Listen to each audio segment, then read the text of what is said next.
When we venture out to face a new challenge, we are often advised to give our best and forget the rest. That is great advice because it prevents us from the anxiety of getting great results. But that only solves half of the problem. The other half of the problem is the anxiety to perform at full throttle, at 100%, to give our best. Now, as counterintuitive as it may sound, you do not actually produce your best work when you give your 100%. And that is what this video is all about. Let me tell you the story of the Olympic athlete Carl Lewis. Now, Carl Lewis was a 9-time Olympic gold medalist athlete, right? And she was known as the master finisher, but she was also considered to be a slow starter. So in a 100-meter sprint, by the 58-meter mark, Carl Lewis was usually behind everybody. He was either the last or second last. But by the time he reached the 100-meter mark, he breezed past everybody and won the race. This befuddled everybody, and everybody, all the coaches, all researchers tried to look at his videos, how he runs, his posture and everything, and to understand what he does at the end, what he does in the 58 or 68 or 78 meter mark that makes him win the race like easily, right?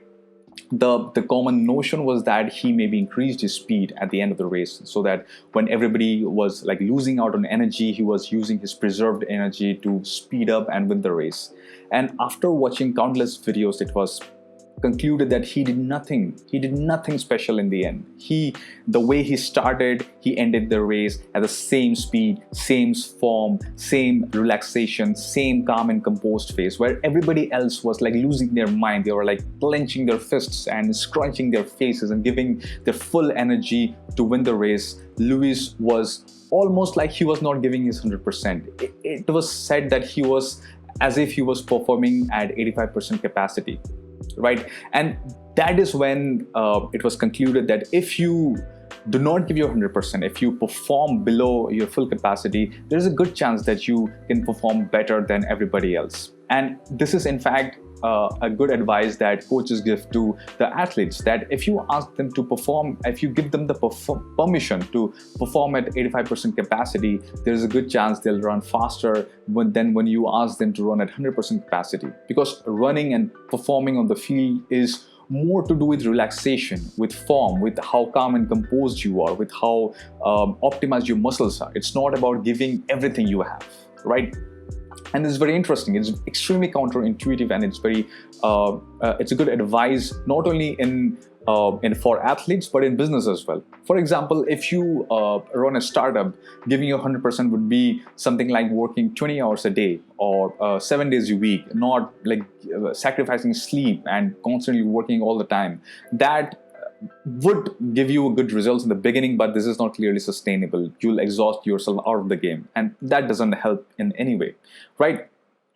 As counterintuitive as it may sound, you have to give yourself the permission to perform below 100% capacity. That gives you the scope to work for a long time, to play for a long time, to be in the game for a long time. But it also helps you find a balance between intensity and relaxation, because we are often asked to perform at our best intensity, but we never talk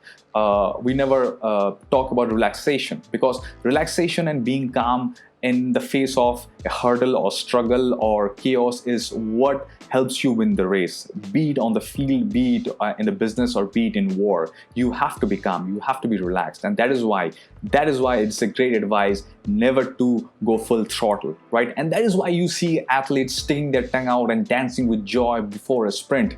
That is what they're doing to find a good balance of relaxation and intensity. How fast do you run? How intensively do you run? But how relaxed you are, right? Carl Lewis ended his race the way he started his race, and that is like a miracle. If you see Michael Jordan dunk, you'll see he's always composed. The way he plays, he's like always controlling in the game. If you see a good cricketer, if you see Sachin Tendulkar, if you see Mahendra Singh Dhoni, if you see Virat Kohli, if you see Rahul Dravid, when they're playing, you'll see that, okay, I know what this is all about. The whole game is in my control because I'm not giving everything I have, because I've practiced so much outside the field that in the field, I have to just be there and play my game, and I have to feel in control. And when you perform at 85% capacity, you are in control of yourself, of the game. And that is what gives you an edge.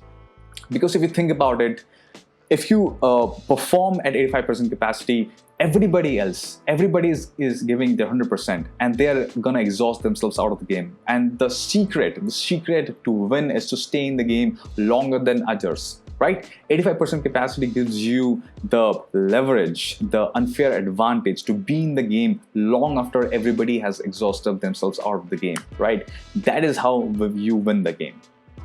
That is all for today. Hope this was a good idea. I hope you can help get some help from this.